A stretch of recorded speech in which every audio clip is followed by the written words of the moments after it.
नमस्कार। हम सब अपनी जिंदगी में अधिकारों की बात तो बहुत करते हैं, है ना? मेरा हक है, मेरा राइट है।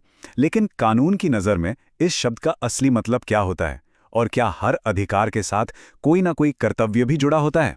आज हम इन्हीं कानूनी अधिकारों और कर्तव्यों की दुनिया में थोड़ा गहराई से उतरेंगे, क्योंकि यही किसी भी कानूनी सिस्टम की बिल्कुल बुनियाद होते हैं। चलिए, सबसे पहले उन सवालों पर एक नजर डालते हैं जिन्हें हम आज समझने वाले हैं। पहला सवाल है, define legal right and explain its various kinds, यानी वैध कानूनी अधिकार की परिभाषा क्या है और इसके अलग-अलग प्रकार कौन-कौन से हैं।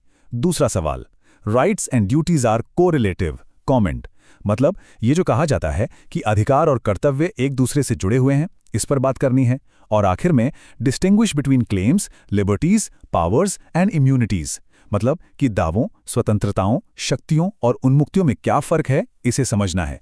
तो चलिए एक एक करके इन सबको समझते हैं। शुरुआत पहले सवाल से करते हैं। तो सबसे पहला और सबसे बड़ा सवाल, एक लीगल राइट या वैध अधिकार आखिर है क्या?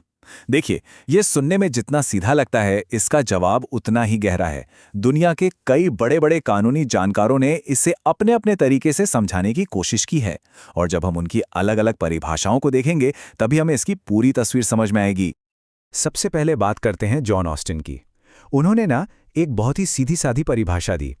उनके हिसाब से मेरे पास कोई अधिकार तभी है जब किसी दूसरे इंसान पर कानून ने कोई कर्तव्य डाला हो, या तो मेरे लिए कुछ करने का या कुछ करने से रुकने का। बहुत सिंपल है। जैसे मान लीजिए मैंने किसी को पैसे उधार दिए, तो मेरा अधिकार है कि वो पैसे मुझे वापस मिलें, और उस दूसरे इंसान का ये कानूनी कर्तव्य है कि वो पैसे चुकाए। मतलब ऑस्टिन के लिए अधिकार और कर्तव्य एक ही सिक्के के दो पहलू हैं। पर एक मिनट रुकिए, क्या ये परिभाषा हर जगह फिट बैठती है? एक और बड़े विचारक थे, जॉन स्टुअर्ट मिल। उन्होंने ऑस्टिन की इस परिभाषा में एक बहुत बड़ी कमी निकाली। उन्होंने एक जबरदस्त सवाल पूछा। सोचिए, एक जेलर है और कानून उसे आदेश देता है कि वो एक मुजरिम को फांसी पर लटकाए। अब ये जेलर का कानूनी कर्तव्य है ना? तो क्या ऑस्टिन की परिभाषा के हिसाब से उस मुजरिम का ये अधिकार है कि उसे फांसी पर लटकाया जाए? सोचकर देखिए, बिल्कुल नहीं। ये सुनने में ही कितना अजीब लगता है। तो इस एक उदाहरण से ये साफ हो जाता है कि सिर्फ किसी का कर्तव्य होने से ही सामने वाले का अधिकार पैदा नहीं हो जाता। मतलब ऑस्टिन की परिभाषा में कुछ तो अधूरा था। तो फिर सही परिभाषा क्या हो सकती है? यहीं पर एहरिंग एक बिल्कुल नया आइडिया लेकर आए। उन्होंने कहा कि अधिकार का असली कनेक्शन कर्तव्य से नहीं, बल्कि हित यानी इंटरेस्ट से है। उन्होंने कहा कि एक कानूनी अधिकार असल में आपका वो हित है जिसे कानून जरूरी मानता है और इसीलिए उसे प्रोटेक्ट करता है, उसे सुरक्षा देता है। कानून का काम ही यही है कि वो लोगों के अलग अलग हितों की रक्षा करे, जैसे अपनी प्रॉपर्टी का हित, अपनी सुरक्षा का हित, अपनी आज़ादी का हित।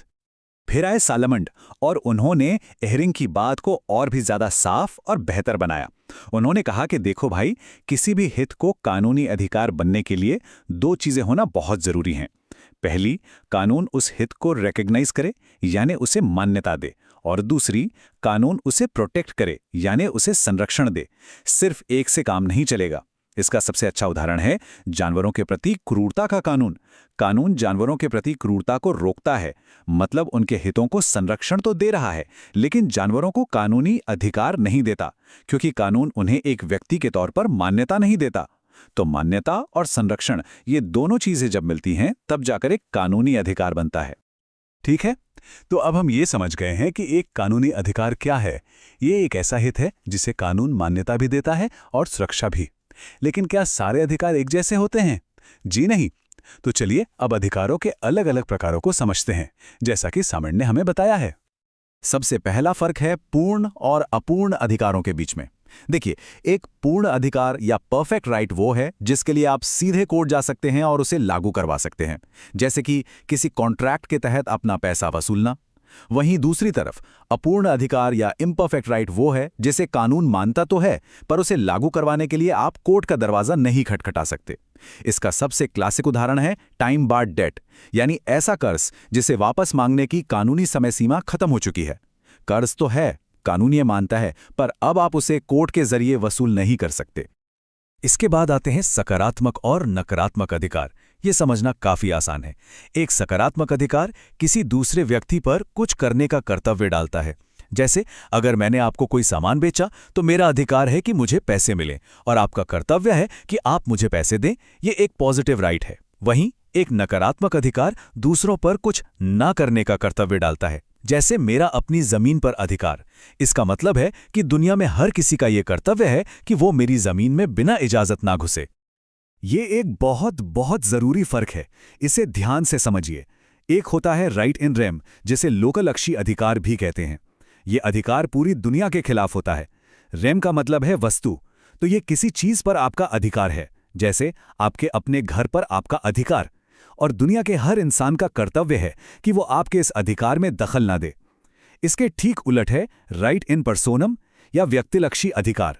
ये अधिकार पूरी दुनिया के खिलाफ नहीं, बल्कि किसी एक खास व्यक्ति या कुछ खास लोगों के खिलाफ ही होता है। पर्सोनम का मतलब है व्यक्ति, जैसे दो लोगों के बीच हुआ कोई कॉन्ट्रैक्ट। उस कॉन्ट्रैक्ट से जो अधिकार पैदा होते हैं वो सिर्फ उन्हीं दो लोगों पर लागू होते हैं, पूरी दुनिया पर नहीं। अधिकारों को हम उनके मूल्य के आधार पर भी बांट सकते हैं। पहले हैं सांपत्तिक अधिकार या प्रॉपर्टी राइट्स। ये वो अधिकार हैं जो सीधे सीधे आपकी संपत्ति से जुड़े हैं और जिनकी कोई आर्थिक कीमत होती है, कोई इकोनॉमिक वैल्यू होती है, जैसे आपकी जमीन, आपका घर, आपकी गाड़ी, आपका बैंक बैलेंस।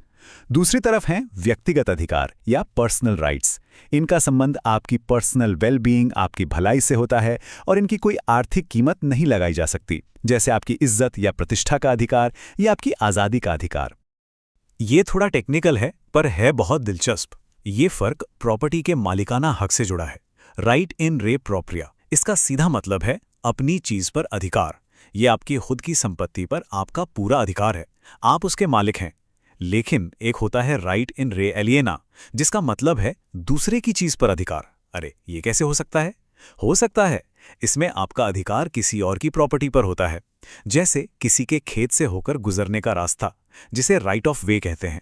जमीन तो किसी और की है, पर उस पर से गुजरने का आपका एक सीमित अधिकार है। अच्छा, इन बड़े बड़े प्रकारों के अलावा भी अधिकारों को कई और तरीकों से बांटा जाता है, जैसे कि निहित अधिकार और संयोजिक अधिकार। एक निहित अधिकार या वेस्टेड राइट वो है जो आपको पक्का पक्का मिल चुका है, लेकिन एक संयोजिक अधिकार या कंटिंजेंट राइट वो है जो किसी चीज के होने या ना होने पर डिपेंड करता है। इनके अलावा भी प्रधान और सहायक अधिकार, विधिक और साम्यिक अधिकार जैसे कई और वर्गीकरण हैं जो कानून की बारीकियों को समझने में हमारी मदद करते हैं। तो हमने अधिकारों के बारे में तो काफी कुछ जान लिया, लेकिन उनके साथी यानी कर्तव्यों का क्या? क्या ये हमेशा साथ साथ ही चलते हैं? क्या ऐसा हो सकता है कि अधिकार हो पर कर्तव्य ना हो? चलिए अब इन दोनों के बीच के इस गहरे और हमेशा से बहस वाले रिश्ते को जरा खंगालते हैं। ज्यादातर कानून के बड़े बड़े विद्वान जैसे कि प्रोफेसर पैटन ये मानते हैं कि अधिकार और कर्तव्य को अलग किया ही नहीं जा सकता। वो कहते हैं कि ये तो एक ताले और चाबी की तरह है, एक का होना दूसरे के बिना बेकार है। उन्होंने क्या खूब कहा है कि बिना कर्तव्य के अधिकार की कल्पना करना उतना ही नामुमकिन है जितना बिना पत्नी के पति या बिना बच्चे के पिता की कल्पना करना। मतलब अगर मेरा कोई अधिकार है तो ये पक्की बात है कि किसी ना किसी का उससे जुड़ा कोई कर्तव्य जरूर होगा। लेकिन जैसा कि हमने पहले देखा, जॉन ऑस्टिन हमेशा थोड़ा अलग सोचते थे। जहां सब लोग कह रहे थे कि अधिकार और कर्तव्य साथ साथ चलते हैं, ऑस्टिन ने इस आइडिया को चैलेंज किया। उन्होंने कहा, नहीं, हमेशा ऐसा नहीं होता। उन्होंने कर्तव्यों को दो हिस्सों में बांट दिया। पहले सापेक्ष कर्तव्य या रिलेटिव ड्यूटीज, जिनके साथ हमेशा एक अधिकार जुड़ा होता है, और दूसरे निरपेक्ष कर्तव्य या एब्सोल्यूट ड्यूटीज, जिनके साथ कोई संगत अधिकार नहीं होता। ऑस्टिन ने 4 तरह के ऐसे निरपेक्ष कर्तव्यों के बारे में बताया जहां कर्तव्य तो है पर सामने किसी व्यक्ति का कोई अधिकार नहीं है। पहला, खुद के प्रति कर्तव्य, जैसे आत्महत्या ना करना। ये कर्तव्य है पर कोई ये नहीं कह सकता कि मेरा अधिकार है कि तुम आत्महत्या ना करो। दूसरा, आम जनता के प्रति कर्तव्य, जैसे पब्लिक प्लेस पर गंदगी ना फैलाना। ये आपका कर्तव्य है पर किसी एक व्यक्ति का अधिकार नहीं। तीसरा, जानवरों के प्रति कर्तव्य, जैसे उनके साथ क्रूरता ना करना। और चौथा, देश के प्रति कर्तव्य, जैसे देशद्रोह ना करना। इन सभी मामलों में कर्तव्य तो है पर कोई एक इंसान उंगली उठाकर ये नहीं कह सकता कि ये उसका पर्सनल अधिकार है। चलिए अब हम अपनी इस चर्चा के सबसे टेक्निकल लेकिन सबसे मजेदार हिस्से पर आते हैं। ये जो अधिकार शब्द हम इतनी आसानी से इस्तेमाल कर लेते हैं, असल में कानून की दुनिया में ये 4 अलग-अलग चीज़ों का एक बंडल है, एक पैकेज है। इन चारों को समझने के लिए आइए हम इस अधिकार शब्द को इसके छोटे-छोटे हिस्सों में तोड़कर देखते हैं। दावे, स्वतंत्रताएं, शक्तियां और उन्मुक्तियां। चलिए, इन चारों को एक-एक करके बहुत आसान भाषा में समझते हैं। पहला है दावा या क्लेम। ये आपका वो अधिकार है कि दूसरे आपके लिए कुछ करें, जैसे कर्ज वापस पाने का आपका दावा। दूसरा है स्वतंत्रता या लिबर्टी। ये वो काम है जो आप खुद कर सकते हैं और कानून आपको रोकेगा नहीं, जैसे पब्लिक पार्क में टहलने की आपकी स्वतंत्रता। तीसरा है शक्ति या पावर। ये आपकी वो कानूनी ताकत है जिससे आप दूसरों की कानूनी स्थिति बदल सकते हैं, जैसे वसीयत बनाकर अपनी प्रॉपर्टी किसी और के नाम करने की शक्ति। और चौथा है उन्मुक्ति या इम्यूनिटी।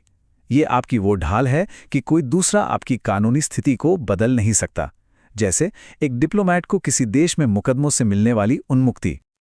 अब देखिए, ये जो टेबल है ये कानून के सबसे बुनियादी सिद्धांतों में से एक है। ये दिखाता है कि हर कानूनी कॉन्सेप्ट का एक साथी होता है, एक कॉरेलेटिव। पहला जोड़ा तो हम जानते ही हैं। अगर मेरा दावा यानी राइट है तो आपका कर्तव्य यानी ड्यूटी है। दूसरा, अगर मेरे पास कुछ करने की स्वतंत्रता यानी लिबर्टी है तो इसका मतलब है कि आपके पास मुझे रोकने का कोई अधिकार नहीं है, जिसे अधिकार शून्यता या नो राइट कहते हैं। तीसरा, अगर मेरे पास कोई कानूनी शक्ति यानी पावर है तो सामने वाले को उस बदलाव को मानना पड़ेगा, जिसे अधीनता यानी लायबिलिटी कहते हैं। और चौथा, अगर मेरे पास उन्मुक्ति यानी इम्यूनिटी है तो इसका मतलब है कि आपके पास मेरी स्थिति को बदलने की क्षमता नहीं है, जिसे निर्योग्यता या डिसेबिलिटी कहते हैं। ये चारों जोड़े मिलकर एक परफेक्ट कानूनी सिस्टम बनाते हैं।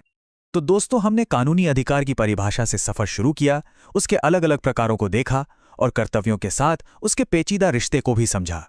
आइए अब इस पूरी बातचीत से जो सबसे जरूरी बातें निकल कर आई हैं, उन्हें एक बार फिर से दोहरा लेते हैं। इस पूरी चर्चा से 4 बातें हैं जो हमें हमेशा याद रखनी चाहिए। पहली, कि कानूनी अधिकार सिर्फ हमारी कोई इच्छा नहीं है, बल्कि वो हमारा हित है, जिसे कानून मान्यता भी देता है और सुरक्षा भी। दूसरी बात, अधिकार कई तरह के होते हैं और ये जानना कि कोई अधिकार पूरी दुनिया के खिलाफ है या किसी एक व्यक्ति के खिलाफ बहुत मायने रखता है। तीसरी, ये बहस आज भी जिंदा है कि क्या हर अधिकार के साथ कर्तव्य जुड़ा होता है, और ऑस्टिन का निरपेक्ष कर्तव्य का आइडिया हमें इस पर अलग तरह से सोचने पर मजबूर करता है। और आखिर में ये कि अधिकार शब्द अपने आप में एक छाते की तरह है, जिसके नीचे दावे, स्वतंत्रताएं, शक्तियां और उन्मुक्तियां जैसी 4 अलग-अलग चीजें छिपी होती हैं। उम्मीद है कि इस विश्लेषण से आपको कानूनी अधिकारों और कर्तव्यों को बेहतर ढंग से समझने में मदद मिली होगी। अगर आपको ये जानकारी काम की लगी तो कृपया इस चैनल को सब्सक्राइब करें और इस वीडियो को लाइक करके हमें सपोर्ट करें। आपका बहुत बहुत धन्यवाद।